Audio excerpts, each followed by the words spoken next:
যে বাংলাদেশের শাহাদাত বরণকারীদের যে সংখ্যা এ নিয়ে যে ধূম্রজাল, এই তথ্য শুনলাম আজ প্রথম, যে গবেষণা করতে গিয়ে 22,000 পর্যন্ত সংখ্যা বেরিয়েছিল। 22,000 হোক যাই হোক, তো একজন ব্যক্তির একটি আবেগ মাখা বা একটি মিথ্যা বক্তব্যকে ধামাচাপা দেওয়ার জন্যে 22,000 বীর শহীদদের পরিচয়কে গোপন করে রাখা একটি জাতীয় অপরাধ। এই জাতিকে কলঙ্কমুক্ত করার জন্য একটি উদ্যোগ হওয়া উচিত। আজকের এই উপলক্ষে আমি বাংলাদেশকে বলবো, কিন্তু বাংলাদেশ সরকারকে নয়, গোটা বাংলাদেশকে বলবো, বাংলাদেশের ৭১-এর মুক্তিযুদ্ধের সকল বীর শহীদদের এই তালিকা প্রণীত হওয়া উচিত। এখানে মুক্তিযুদ্ধের ভাতা নিয়ে কাড়াকাড়ি হয়, কিন্তু মুক্তিযুদ্ধের শহীদদের স্মৃতি সংরক্ষণ করার কোনো আয়োজন নেই। এর চেয়ে জাতি হিসাবে আমাদের জন্য কলঙ্কের আর কি থাকতে পারে। আজকে 5ই আগস্ট বিপ্লবের 6 মাস পূর্তি হচ্ছে। এই উপলক্ষে নাকি পলায়তনের নেত্রী তিনি বক্তব্য দিবেন। তিনি মাঝে মাঝে বক্তব্য দিতে গিয়ে বলেন যে আমার কি অপরাধ, উনি খুঁজে পান না ওনার কি অপরাধ। আমরা জানি কোরআন থেকে আল্লাহ পাক রব্বুল আলামিন যখন ইবলিসকে বিতাড়িত করেছিলেন, তো ইবলিস আল্লাহ পাক রব্বুল আলামিনের সামনে দাঁড়িয়ে সে কথাই বলেছিল, আমার কি অপরাধ, আমি আদমকে কেন সিজদা করব। কাজে আদমকে সিজদা না করার কারণে সে বিতাড়িত হয়ে সে তার অপরাধ খুঁজে পায়নি।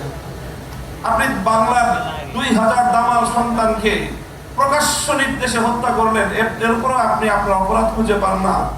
এর চেয়ে জঘন্য অপরাধ আর কি হতে পারে।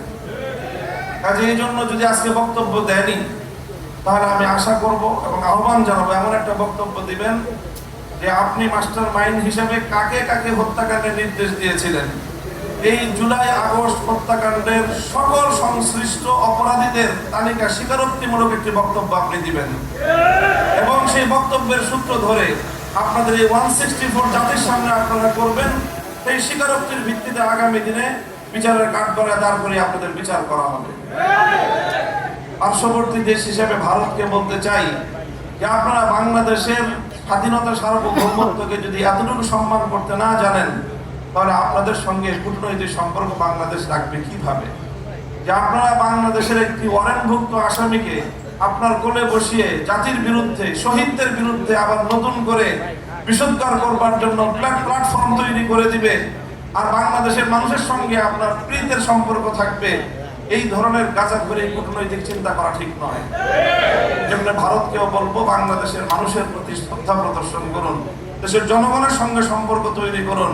ওই পতিত আওয়ামী লীগ আর পতিত ফ্যাসিবাদের সঙ্গে সম্পর্ক রক্ষা করে বাংলাদেশের সঙ্গে আপনারা বন্ধুত্ব রক্ষা করতে পারবেন না।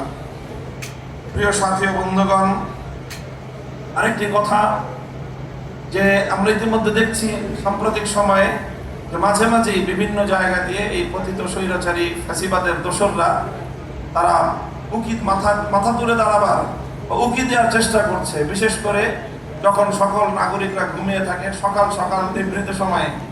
তো এই সময়ে আমি বাংলাদেশের সকল নামাজি মুসল্লিদেরকে বলবো যে ফজরের পরে সব ঘটনাগুলো ঘটতেছে। বাংলাদেশের 3.5 লক্ষ থেকে 4 লক্ষ মসজিদ আছে। এই মসজিদের মুসল্লিরা ফজরের পরে একটু অ্যালার্ট থাকবেন, যেন বাংলাদেশে কোনো দুষ্কৃতিকারী, কোনো পতিতের স্লোগান তুলে বাংলাদেশের মাঠে যেন নামতে না পারে। শহীদদের রক্তের সঙ্গে গাদ্দারি করবার কোনো সুযোগ কাউকে আমরা দিতে পারি না। বাংলাদেশে বিচার হতে হবে। এই যে বিচার হয় না 6 মাসে, তার তেমন কোনো অগ্রগতি নেই। এটার অন্যতম আরেকটা কারণ হলো যে বাংলাদেশের প্রচলিত ব্রিটিশ প্রবর্তিত বিচার ব্যবস্থা। এই বিচার ব্যবস্থার যে দীর্ঘসূত্রিতা রয়েছে, সেটার কিভাবে জবনিকাপাত ঘটানো যায়, আল্লাহর জমিনে কিভাবে সাম্য এবং ন্যায় বিচারের আল্লাহ প্রদত্ত কোরআনের বিচার ব্যবস্থা প্রতিষ্ঠা করা যায়, সে লক্ষ্যে আমাদেরকে এখন থেকে অগ্রসর হওয়া দরকার। আজকে এই ফ্যাসিবাদের 6 মাসের মধ্যেও বিচারের ন্যূনতম কোনো ব্যবস্থা না হওয়া, এটা একটি জ্বলন্ত দৃষ্টান্ত যে এই বিচার ব্যবস্থার চেয়ে ইসলাম প্রদত্ত বিচার ব্যবস্থা অনেক শ্রেষ্ঠ এবং মুসলিমের অধিকার আদায় করার জন্য গ্যারান্টি। সংগ্রামী সাথী ও বন্ধুগণ, আমি সর্বশেষ আহ্বান জানাবো যে ইনশাআল্লাহ আমরা আমাদের লং টাইম যে আমাদের পরিকল্পনা, বাংলাদেশে ইনশাআল্লাহ ইসলামী বিপ্লব হবে।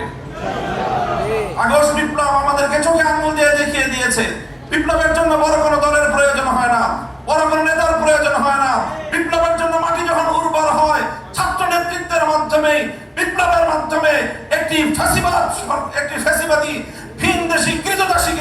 বিদায় করা যায়। ইনশাআল্লাহ আগামীর বিপ্লব হবে ইসলামের বিপ্লব, বাংলাদেশ হবে ইসলামী বাংলাদেশ ইনশাআল্লাহ। আপাতত ফ্যাসিবাদ যেন বাংলাদেশে কোনোভাবে প্রবেশ করতে না পারে, মাথা তুলে দাঁড়াতে না পারে। সকল রাজনৈতিক দলকে স্পষ্ট বার্তা দিতে চাই, যাদের কাঁধে ভর করে অথবা যাদের কথা আশকারা পেয়ে আওয়ামী লীগ এবং তার দোসররা বাংলাদেশের রাজনীতিতে পুনর্বাসিত হওয়ার চেষ্টা করবে, তাদেরকে আমরা রুখে দাঁড়াবো ইনশাআল্লাহ।